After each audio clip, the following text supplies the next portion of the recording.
నమస్తే రమగారు. నమస్తే జయ. రమగారు, సంసారంలో భార్యాభర్తల మధ్య ఎక్స్పెక్టేషన్స్ ఎంతవరకు ఉండొచ్చు? ఎంతైనా ఉండొచ్చు. ఎంతైనా ఉండొచ్చు. కాదు జయ, ఇద్దరు పెళ్లి చేసుకుంటారు. ఎందుకు చేసుకుంటారు పెళ్ళి? ఎక్స్పెక్టేషనే కదా. కదా, ఇప్పుడు మన పాతకాల పద్ధతి వివాహ వ్యవస్థ ఇవాళది నిన్నటిది మొన్నటిది కాదు, అప్పటిదో. ఆడవాళ్ళకి ఒక రక్షణ, మగవాళ్ళకి ఆడవాళ్ళ రక్షణ భద్రత, మగవాళ్ళకి ఒక ఆసరా. ఇది సాధారణమైనది. వీళ్ళిద్దరూ కలిసి సంసార రథాన్ని ముందుకు తీసుకెళ్తారు, సంతానానికి అంటారు, వాళ్ళ అమ్మా నాన్నని హలో అంటారు, వీళ్ళ అమ్మా నాన్నని చూసుకుంటారు, ఏదో సంసారాన్ని వృద్ధి చేస్తారు, పిల్లల్ని జాగ్రత్తగా చూసుకుంటారు. మామూలుగా జరిగేవి. అయితే ఒకళ్ళ మీద ఒకళ్ళకి ఎక్స్పెక్టేషన్స్ ఖచ్చితంగా ఉంటాయి. ఏ ఎక్స్పెక్టేషను లేకుండా ఏ ఇద్దరూ కలిసి ఉండరు కదా. యాత్రికులు అనుకో, నువ్వు ఆ దారిని వచ్చావు, నేను ఈ దారిని వచ్చావు, ఇద్దరం కలిసి ఓ దారిని నడిచేలాం, ఎవరి దారిని వాళ్ళు పోతాం అనుకుంటాం. ఇష్టమైతే నడుస్తాం, లేకపోతే లేదు, మానపడేస్తాం. పెళ్ళి ఇట్లా కలిసి నువ్వు ప్రయాణం చేయాలి జీవితాంతం వరకు. మీ ఇద్దరు కలిసి ఉంటే మీ ఇద్దరే ఉండరు కదా. మీకేమో అటో కుటుంబం ఇటో కుటుంబం రెండు ఉంటాయి, మీ ఇద్దరు కలిసి ఓ కుటుంబం, మళ్ళీ మీకు సంతానం. అది సజావుగా జరిగేదే. ఇప్పుడు ఇదంతా గోల్ లేకుండా జరిగిన నాళ్ళు బాగానే ఉంటుంది. ఎవరికి ఎక్కువ ఎక్స్పెక్టేషన్స్ ఉన్నా ఇబ్బంది. అసలు లేకపోతే ఇంకా నువ్వు కలిసి ఉండటంలో అర్థమే లేదు. ఏదో కొంత ఉండాలి, ఎంతో కొంత. అయితే మితిమీరిన ఎక్స్పెక్టేషన్స్ కానీ, అసలు ఒక సాధారణమైన ఎక్స్పెక్టేషన్ కూడా తీర్చని తనం కానీ, ఈ రెండు కష్టం. మితిమీరటం ఇప్పుడు ఒక సామాన్యమైన కుటుంబం, ఈ అమ్మాయికి తన బర్త్డే అంగరంగ వైభవంగా చేసేయాలి. ఓకే, ప్రతి బర్త్డేకి భర్త ఏదైనా కొనిపెట్టేసేయాలి. స్పెషల్ గిఫ్ట్లు బాగా చేసేసేయాలి. ఎప్పుడు ఏం కావాలన్నా లేదనకూడదు, కాదనకూడదు, ముద్దుగా చూడాలి, అలా ఎలాగో చూసుకోవాలి, అద్భుతంగా చేసేసేయాలన్నీ. ఇవి అందరు ఆడపిల్లలకి ఉంటాయి. మీకు ఉండవా అంటావు నన్ను, నాకు ఉంటాయి, అందరికీ ఉంటాయి. అవతల వాడి శక్తియుక్తులు, వాడి సమయం, పరిస్థితులు, అవకాశాలు.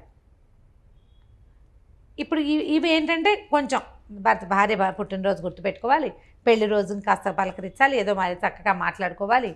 ఆమె అడిగిన 100 వస్తువుల్లో సగం కాకపోతే పావు కాదు 10 100లో 10 చెయ్యాలి. ఒకసారి కాకపోతే ఓసారైనా కాస్త ముద్దుగా ముచ్చటగా మురిపంగా చూసుకోవాలి. ఎందుకంటే ఆమె నీకు తోడు, భగవంతుడు ఇచ్చిన స్నేహితురాలు. భార్యని బాగా చూసుకోవడం చేతకాని వాడు ఎందుకు పనికిరాని వాడు అన్నాడు చాణక్యుడు. భార్యని బాగా చూసుకోవాలి, అది వస్తేనే నీకు ఏదైనా వచ్చినట్టు. నీకు ఇదే రాకపోతే ఆయన దీని మీద కూడా చెప్పాడు నీతి. దాన్ని కూడా వదిలిపెట్టలే. అదే కదా. కానీ మళ్ళీ భార్యలకు బోల్డ్ చెప్పాడు, భార్యలు అలా ఉండకూడదు ఇలా ఉండకూడదు అని ఆయన చాలా చెప్పాడు చాణక్యుడు. ఇంత మాత్రం చేయాలి. కానీ కనీసం భార్యల మామూలు వ్యవహారాలని కూడా పట్టించుకోకుండా, నాకు చెప్పకుండా ఊపిరి కూడా పీల్చుకోకూడదు అనేవాళ్ళు. నాకు చెప్పకుండా ఎందుకు చేసావు అని పోట్లాడేవాళ్ళు. మామూలుగా అసలు ఒక వైఫ్ సహజంగా కోరుకుంటుంది కొంత భర్త తనతో ప్రీతిగా ఉండాలి, ప్రేమగా ఉండాలి, తనంతట తన దగ్గరికి తీసుకోవాలి, తనంతట తను ఏదైనా అయ్యో తిన్నావా, అది పడుకున్నావా, లేచావా, ఏమిటి మొహం అలా ఉంది, ఒంట్లో బాగోలేదా, మినిమం అవి కూడా చేయని వాళ్ళు చాలామందే ఉన్నారు ఇప్పటికి కూడా. చక్కగా భార్యలతో ఫాయిదాగా ఉండి అన్ని పనులు చేస్తూ కావాలంటే ఇంట్లో పని కూడా చేసేస్తూ పిల్లల్ని ఆడిస్తూ అమ్మాయి ఉద్యోగంలో కూడా హెల్ప్ఫుల్గా ఉండేవాళ్ళు ఉన్నట్టే, ఏమీ పట్టించుకోకుండా పాతకాలము రైతు కుటుంబాల్లో మగవాడు వెళ్ళిపోయి ఆడవాళ్ళు పనిచేస్తుంటే పట్టించుకొని ధోరణి ఉండేది చూడు. ఒక పాత ధోరణి, వెనకబడిన ధోరణి.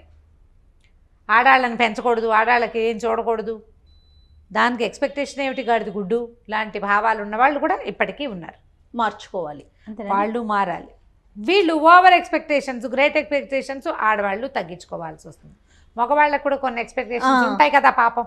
వాళ్ళకు కూడా ఇప్పుడు అమ్మాయి ఇంట్లో ఉంటుందనుకో, ఇంట్లో ఉండే అమ్మాయి అయితే తను వచ్చే వేళకి ఏదో కాస్త కాఫీయో టీయో పోయాలి, టైంకి వేళకి అన్నం పెట్టాలి, వాళ్ళ అమ్మా నాన్నని బాగా చూసుకోవాలి, తనతో బాగా ఉండాలి. ఈయన ప్రేమగా ఉంటాడు, ఆవిడ ఎందుకు ఏమిటి పిచ్చివేషాలు అంటుంది. ఈయన కొంచెం బాగా రొమాంటిక్గా ఉండే ధోరణి, ఆవిడ అంత రొమాంటిక్ కాదు. ఇవన్నీ కోరుకుంటారు సహజంగా. భలే చెప్తారు రమగారు.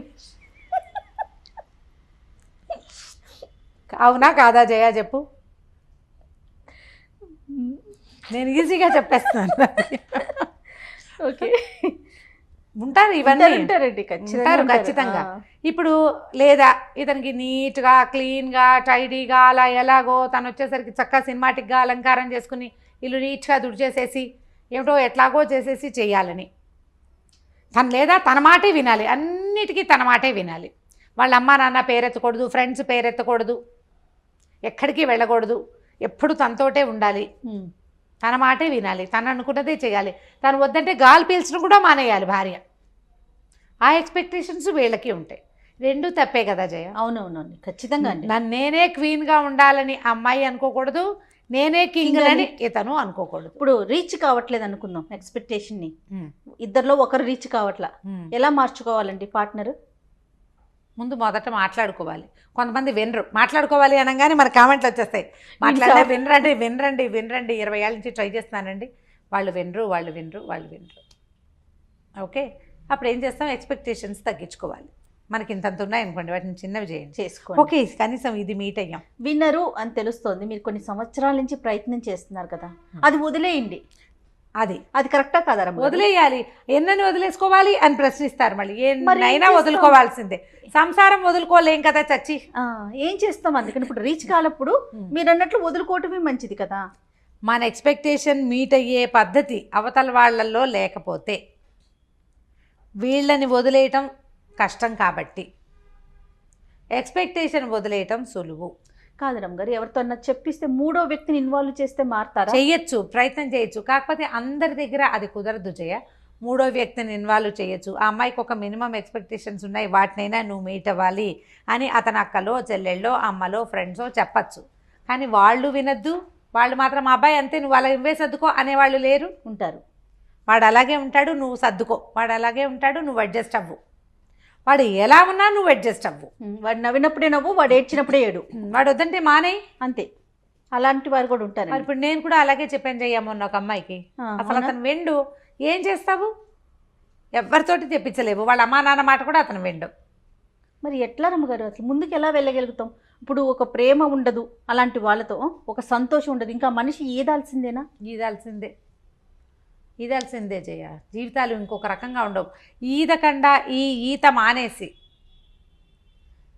ఫారిన్ కంట్రీస్లో లాగా లేదా ఎవరిలాగానో నేను వీడితో ఈదను అని ఇంకోటి తీసుకునే అవకాశం, ఈ చొక్కా నచ్చలేదని ఇంకో చొక్కా వేసుకునే అవకాశం ఉంటుందా జీవితానికి జయ? అది అడ్వైజబుల్లేనా? కాదు. ఎన్ని చొక్కాలు మారుస్తాం మనము? పైగా ఎప్పుడు ఒక మనిషి ఎక్స్పెక్టేషన్ని ఇంకో మనిషి మీట్ అవ్వటం అనేది తక్కువగానే ఉంటుంది. తక్కువే. నాకు కావాల్సినట్టుగానే చేసేవాళ్ళు చాలా తక్కువ ఉంటారు. దొరకరు. చాలా అంటే చాలా తక్కువ. అసలు ఇలసాటి లేని జంట అని మనం భావించే వాళ్ళల్లో కూడా ఎంతో కొంత అన్బన్ ఉండే ఉంటుంది. ఎందుకంటే ఇప్పుడు భార్యాభర్తలు అనగానే వాళ్ళు ఒక చోట పెరుగుతారు, వాళ్ళ రకం వేరు, మనం ఒక చోట పెరుగుతాం, మన రకం వేరు. ఈ రెండు రకాలు కలిసేటప్పుడు అది ఇట్లా లక్క బంగారంలాగా అతుక్కుపోవాలి. లక్క వేరు, బంగారం వేరు. ఎవరి గుణం వాళ్ళకే ఉంటుంది. మీరు కలిసి ఉండాలన్న ఒక్క గుణం ఉంటే ఇక ఎక్స్పెక్టేషన్స్ ఉన్నా నడుస్తూనే ఉంటాయి. ఆ నస నడుస్తూనే ఉంటుంది, ఇది నడుస్తూనే ఉంటుంది, ఇది ముందుకు వెళ్ళిపోతూ ఉంటుంది. ఇప్పుడు లక్క బంగారం ఒకటి కాదు కదా. కాదుగా. దానికి అసలు విలువే లేదు. లక్కకి బంగారానికి విలువ ఉంది, కానీ పల్చటి రేకైతే వంగిపోతుంది. లక్క ఉంటే వంగిపోకుండా అది గట్టిగా ఉంటుంది. అవునండి, కరెక్ట్. ఇప్పుడు ఈ రెండు ఒకదాని గుణాన్ని ఒకటి అంటుకుంటాయా? ఇవి పాతకాలపు మాటలు కదా జయ. నేను వెనకబడిన దానిలాగా కనపడతాను, కానీ వీటిలో ఎంత విలువ ఉంది? విలువ ఉందో లేదో. మాటలో ప్రతి అక్షరం ఒక బంగారం అన్నమాట, వజ్రం లాంటి మాట కదా. పాత మాట ఇది, లక్కా బంగారం. ఎందుకు కలిసి ఉండాలి? మనం ఎందుకు కలిసి ఉండాలి? వంగిపోకూడదంటే కలిసి ఉండాలి, విలువ పెరగాలి అంటే కలిసి ఉండాలి. లేదా మనం ఎప్పటికీ మనం ఏదో ఒక దాన్ని సెర్చ్ చేస్తూనే ఉంటాం. నీ సెర్చింగ్ వస్తువుల కోసమో విషయాల కోసమో సెర్చ్ చేయొచ్చు. వ్యక్తుల కోసం సెర్చ్ చేయాలంటే ఎన్ని చేతులు మారాల్సి వస్తాం మనం. మన ఇద్దరితో పాటు మూడో వ్యక్తి కూడా రెడీగా ఉంటారు కదా. కొద్ది రోజులు ఒకళ్ళతోటి కలిసి ఉండేసరికల్లా సంసారం పెరిగిపోతుంది, సంతానం ఏర్పడుతుంది. మనకి ముందు వెనక కుటుంబాలు ఉంటాయి, ఇన్వాల్వ్ అయిపోతారు కదా. జనాలు ఇన్వాల్వ్ ఎవరితోటి సంబంధం లేకుండా ఫ్రీలాన్స్గా ఫ్రీ బర్డ్గా తిరిగే వాళ్ళని మామూలు మనుషులు కానివంటే మర్యాదస్తులుగా చెప్పలేక సమాజం సమాజం ఒప్పుకోదు, మనమేమో ఇందులోనే వెళ్ళాలి. మన కల్చరే ఇది కదా కల్చర్ అమ్మగారు. ప్రతి వాళ్ళకి చులకనైపోతాం. ఆ, ఆ. చులకనైపోతాం. ఇప్పుడు సమాజం ఏంటంటే మగవాళ్ళు అడ్జస్ట్ అవ్వాలి, ఆడవాళ్ళు సర్దుకోవాలి. రెండు ఒకటే, అంతే. రెండు ఒకటే, రెండు ఒకటే. వాళ్ళ పరిధి వరకు వాళ్ళు అడ్జస్ట్ అవ్వాలి, వీళ్ళ పరిధిలో వీళ్ళు సర్దుకోవాలి. సర్దుకుని ఒక వివాహానికి ముందే మాట్లాడుకునే అవకాశాలు, డిస్కస్ చేసే ఛాన్సెస్ ఉన్నాయి. అవన్నీ మాట్లాడుకోండి. వన్స్ పెళ్ళిలోకి ఫిక్స్ అయ్యాక ప్రపంచం మన గురించి మాట్లాడేలాంటి పరిస్థితులు కల్పించుకోవద్దు. ఎక్స్పెక్టేషన్స్ మీట్ అవ్వలేని ఎక్స్పెక్టేషన్స్ కనుక ఉంటే, ఏ విషయంలో మీట్ అవ్వలేకపోతున్నామో దాన్ని కొంచెం తగ్గించుకోండి. లేదా రెండో వాళ్ళు దాన్ని మీట్ అవ్వడానికి కొద్దిగా ట్రై చేయండి. ఎస్, తగ్గించుకోవటం, మీట్ అవ్వడానికి ప్రయత్నం చేయటం, ఈ రెండు ఇద్దరూ చేయవలసిందే. చేస్తే సంసార రథం ముందుకెళ్తుంది. నేను అనుకుంటారమ్మ గారు, ఇలాంటి ఎక్స్పెక్టేషన్స్ రీచ్ కావట్లేదు, ఇబ్బంది పడుతున్నప్పుడు ఇటు పేరెంట్స్ కానీ అటు పేరెంట్స్ కానీ కల్పించుకోవాలి. కొంచెం కల్పించుకొని వాళ్ళిద్దరిని కలిపే ప్రయత్నం చేస్తే మరింత అక్షింతలు వేయటం, మరింత గ్యాప్ను పెంచే ప్రయత్నాలు కాకుండా అలాగే చేస్తారు. అదే ప్రధానమైంది, మనతో ఉన్న రెండో వ్యక్తి వీళ్ళతో ఎందుకున్నామా అని నిత్యము ఏడుస్తూ ఉంటే, నిత్యం ఫీల్ అవుతూ ఉంటే, ఎందుకు మన బతుకు వేస్ట్ కాదు? అదొక జీవితమా? అది మన పార్ట్నర్ హ్యాపీగా లేనప్పుడు, హ్యాపీ కాదు కానీ హ్యాపీగా లేకపోయినా పర్వాలేదు, ఏడుస్తూ ఉంటే భరించలేనితనం. ఆ బంధమే అనవసరం కదా. ఈ అనవసరమైన బంధాన్ని ఎందుకు కొనసాగించాలని అవతల వాళ్ళకి అనిపించడం ఎంత న్యాచురల్. ఇప్పుడు నా బొట్టు నీ బొట్టు అని చెప్తే ఏమంటాం మనం? ఫ్రెండ్స్ ఏమంటారు? ఏచి ఇంకా వీళ్ళతో ఎందుకు, ఈ అమ్మాయితో ఎందుకని మగవాడి ఫ్రెండ్స్ అంటారు, ఈ మగాడితో ఎందుకని అమ్మాయి ఫ్రెండ్స్ అంటారు. చెరో పక్కన లాగుతారు. ఇక్కడ అడ్జస్ట్ అవ్వాలా, ఇంకో చోట అడ్జస్ట్ అవ్వాల్సి రాదా? కానీ కాదు కరమ్మ గారు, ఆ మనిషి యొక్క ఘోష ఎంత కొట్టేస్తుంది, ఎంత బాధ అనిపిస్తుంది కదా. యువతల మనిషి మీకు అది ఎంత తగులుతుంది కదా, ఎంత తగులుతుంది, ఎంత బాధ, ఎంత హింస. పోనీ నువ్వు ఇక్కడ సరిగ్గా లేవు, రేపొద్దున ఇంకా కొంచెం జీవితాలు ముందుకెళ్ళావనుకో, అక్కడ అబ్బో ఓసారి ఇలా అయ్యింది, ఈసారైనా సర్దుకోవాలనిపిస్తుంది. నువ్వు మొదటే ఎందుకు సర్దుకోవు? నువ్వు ఆ సర్దుకోవటం మొదటే ఎందుకు చేయకపోతావు? ఇంట్లో వాళ్ళు కూడా ఒక పెళ్లి ఫెయిల్ అయింది, రెండో పెళ్లి చేసాం, ఇప్పుడైనా సర్దుకోవాలనుకుంటారు. మీరు మొదట ఎందుకు సర్దుకోరు? వదిలించేసుకోవాలని చూడటం, రెండోసారి పూర్తిగా అడ్జస్ట్ అయిపోవాలని చూస్తారు. అవును, అది కూడా జరుగుతుంది. మొదటిసారేమో చాలా చూస్తారు, రెండోసారేమో డిపెండ్ అయిపోతూ ఉంటారు. అది కొంచెం ఆలోచించండి. కుటుంబాల్లో ఆలోచించాలి, పెద్దవాళ్ళు ఆలోచించుకోవాలి. వైఫ్ అండ్ హస్బెండ్ పెళ్ళిళ్ళు చేసుకున్నటువంటి వాళ్ళు ఆలోచించాలి. వీళ్ళ మధ్య సంతానం అంటే వాళ్ళ గురించి ఆలోచించాలి. ఓకే, లెట్ ఇట్ బి, ఇప్పటిదాకా ఏదో అయ్యింది, ఇప్పుడైనా ఒక మ్యారేజ్ కౌన్సిలర్ దగ్గరికి వెళ్తాం. ఇవి నా ఎక్స్పెక్టేషన్స్, ఇతను మీట్ అవ్వట్లేదు అని అమ్మాయి చెప్పి, ఇది నా ఎక్స్పెక్టేషన్స్, ఈ అమ్మాయి మీట్ కావట్లేదని ఆయన చెప్పి, మధ్యలో ఒకళ్ళని పెట్టుకుని ఈ రెండు ఎక్స్పెక్టేషన్స్ ఈ పొడుగులు ఉన్నాయి కదా, వాటిని ఇట్లా ఇట్లా దగ్గరికి తగ్గించుకోవటం చేసుకుంటే కొంత బెటర్గా ఉంటుంది. ప్రయత్నం చేసి తీరాలి ఖచ్చితంగా. ఇప్పుడు మన సమాజం చాలా చిన్నది, ప్రపంచం పెద్దదైపోయింది, సమాజం మాత్రం చిన్నది, సమాజాలు చిన్నవైపోయినాయి. ఈ చిన్నవైన సమాజాల్లో మనకి భగవంతుడు తోడుగా ఇచ్చిన ఒక పెళ్ళితో ఇచ్చిన వ్యక్తిని చెడగొట్టుకోవద్దు. వాళ్ళంతా చేసుకోవట్లేదా రెండో పెళ్ళి, మూడో పెళ్ళి, 36వ పెళ్ళి అంటే మరి వాళ్ళ పిల్లల జీవితాలు ఎలా ఉన్నాయో ఒకసారి చూడండి. అంతే కదా. వాళ్ళ పిల్లల భవిష్యత్తు ఏమిటి, వాళ్ళ మానసిక స్థితి ఏమిటి, ఎంత ఇన్సెక్యూరిటీ తోటి బాధపడతారు ఆ పిల్లలు. ఎవరినో చూసి వాత పెట్టుకోకూడదు కదా, వాత పెట్టుకోకూడదు కదా. ఇప్పుడు తప్పనిసరి పరిస్థితులు కొన్ని ఉంటాయి జయ, చాలా క్రూరమైన వాళ్ళు, లేకపోతే మానసిక స్థితి సరిగ్గా లేని వాళ్ళు, వీళ్ళవి ఎక్కడ ఏ రకమైన అడ్జస్ట్మెంట్కి అవకాశం లేని వాళ్ళు, ఇంకా వేరే దారి లేనప్పుడు వేరే కథ. అడ్జస్ట్ అయితే సరిపోతుంది అనిపించినప్పుడు మాత్రం, మీకు అనిపించదు అడ్జస్ట్ అయితే సరిపోతాను, మీ ఫ్రెండ్స్, మీ కలీగ్స్, మీ పేరెంట్స్ నువ్వు కాస్త తగ్గు అని చెప్తే తగ్గిపోండి.